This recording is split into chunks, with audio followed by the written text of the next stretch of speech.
Hello, may I begin this talk with a hymn and a prayer from hymn number 37 from Songs of Faith, O Love Revealed Within by Grace, after O Love That Will Not Let Me Go, by the Reverend George Matheson. O love revealed within by grace,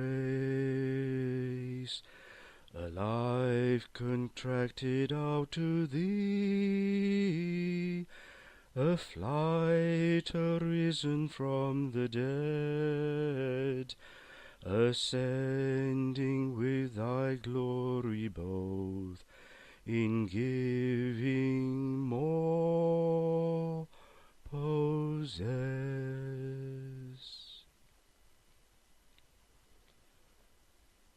O Lord, whose love will never let us go, grant that our risen life in Thee may ascend with Thy glory, and find in giving the more possess, even after Thy own life. Amen. Hello again, this is Thomas Darwood.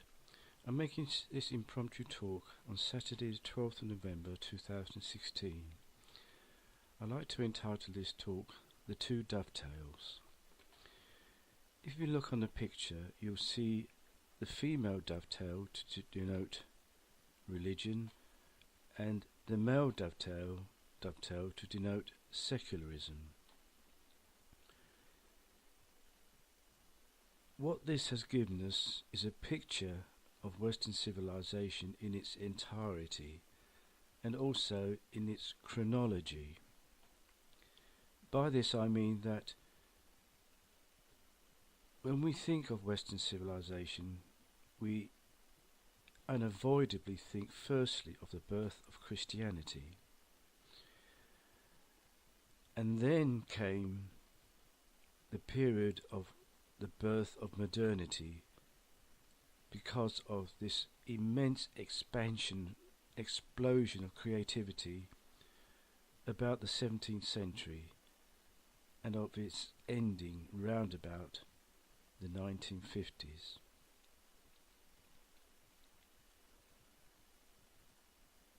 Now, I want to also subtitle this talk Philosophical Ideas Substantiated by Theological Ideas.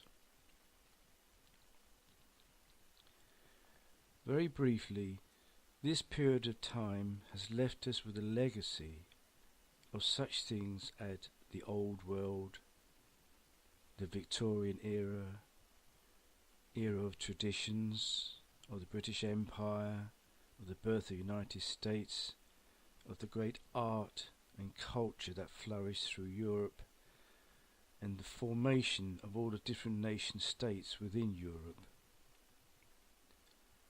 Set in the midst of all this immense explosion of nationhood, in effect, at the heart was Christianity.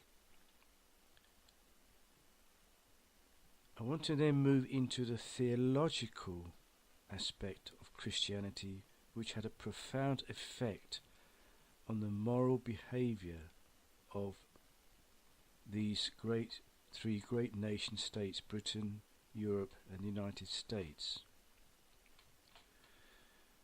What the Church did is to take a literal translation of the biblical Eden and impose it upon reality, when what it should have done is to take an allegorical interpretation of Eden to furnish reality. Let me first identify what's happened with the former.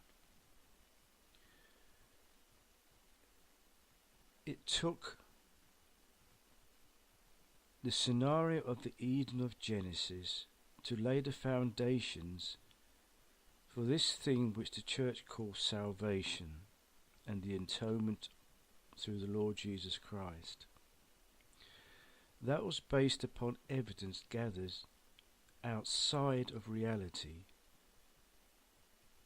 evidence, if we can call it evidence, a belief system which was based upon imagination. The perfection of Eden was never a reality. What was perfect was the allegorical impartation of two things: of original intent and of original sin. Original sin takes the view that because of Adam's fall from grace in Eden, whole of humanity was affected by that, and it caused every single disablement in our humanity. And Christ's atonement came to offer a way out of this. It didn't overcome our disabilities. It offered a religious way out through a life with Christ, through accepting that Christ died upon the cross, etc., etc., all that his life accomplished, which is not my view to challenge. What I do challenge is what it actually achieved. What the church for 2,000 years has said: because we carry Adam's faults or his guilt, we are the human beings that we are because of that. We was once perfect in God's sight. Because of Adam's disobedience, we've inherited all the disabilities, mental, physical, emotional, etc., etc., which left us, as that story describes so succinctly, to till the ground from whence he came. An impression of immense hardship, because we lacked the gift of comprehension. When Adam was bestowed with this gift, the way the Bible describes his husbandry in Eden is those lovelier words, to dress it and to keep it, which implies it was a pleasure to commit to past duty. Whereas outside of Eden, to till the ground from whence he came implies immense hardship. Now, by imposing that kind of thinking upon us, it developed into the moral code in the Victorian era, which prohibited, for example, divorce, sex before marriage, and perhaps most of all, gay relationships. That was because we viewed Christianity in its chronology, and that is why Christianity has so little appeal today, because it keeps it in that historical context in which modernity, because of art and science, we are moving away from that era of religion in which Christianity no longer has any appeal. That is the reason why Christianity is in such demise. But it is more so because God has withdrawn his hand, having committed it to create Western civilization and Christendom. This is how infinitely profound the constitutional conclusion to the hereditary monarchy is going to rivet our thinking, that this kind of thinking was wrong.